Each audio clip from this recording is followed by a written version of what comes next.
kay tagal na naitala sa kasaysayan ang paglalayag ng mga dayuhang mananakop tungo sa ating bansa, ang Pilipinas. At ang isa sa mga mananakop na ito ay ang mga Espanyol. Ang mga Espanyol ay nagmula sa bansang Europa na isang monarkiyang bansa, sibilisado at likas sa yaman.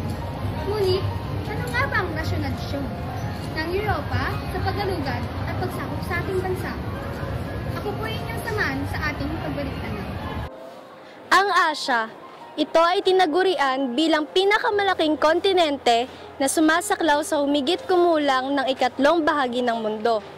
Matatagpuan sa kanluran nito ang lupalop ng Europa, sa timog silangan at silangan ay ang Australia at Oceania, at sa timog kanluran nito ay ang Afrika. Marami ring mga relihiyon ang matatagpuan dito tulad ng Budismo, Hinduismo, Judaismo, Kristyanismo at Islam.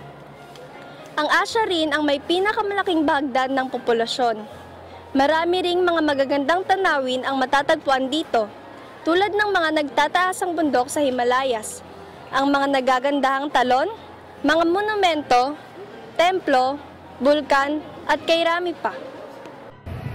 Isa sa mga rasyonalisyon ng Europa ay ang produkto.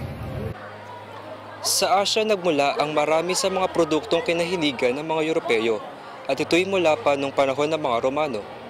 Ang mga ilang halimbawa nito ay ang seda galing China, mga rekado o pampalasa na galing sa India at Moluccas, at mga mamahaling bato sa India. Noong gitnang panahon, si Marco Polo, isang taga-Venice, Italy, ay nagtungo sa China.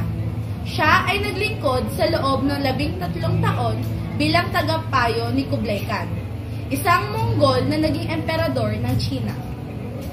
Nilibot noon ni Marco Polo ang mga lugar sa China at ang mga lugar sa Asya. Pagkatapos ng kanyang paglilingkod, si Marco Polo ay bumalik sa Venice, dala ang mga kwento tungkol sa dakilang yaman ng China at ibang bahagi ng Asya. Dahil dito, ay nabuo at lumakas ang mga interes ng Europeo sa Asya, lalong-lalo na sa mga yaman nito.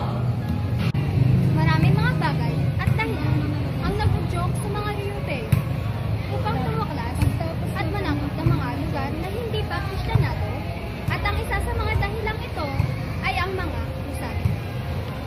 Ang krusada ay isang sunod-sunod na digmaang militar na may kaugnayan sa relihiyon. Ito ay karamihang itinaguyod ng Kristiyanong Europeo at karamihan ring pinagtibay ng Papa sa ngalan ng Kristyanismo.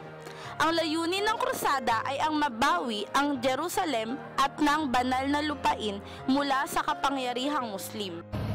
Hindi man nagtagumpay ang mga krusada sa kanilang layunin, ay marami naman natagpuan ng mga mandirigmang Europeo na mga kayamanan at produkto sa silangan. Sila ay nagkaroon ng panlasa at interes sa pamumuhay at karanayan ng mga taga-silangan.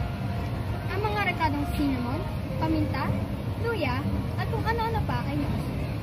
Hindi lamang ang mga salaysay ni Marco Polo ang nagpairal sa interes ng mga Europeo, kundi pati na rin ang pag-unlad ng agham at karunungan, kasama na rin dito ang mga bagong imbensyon gaya ng kompas, mapa at iba pang instrumentong panggiya.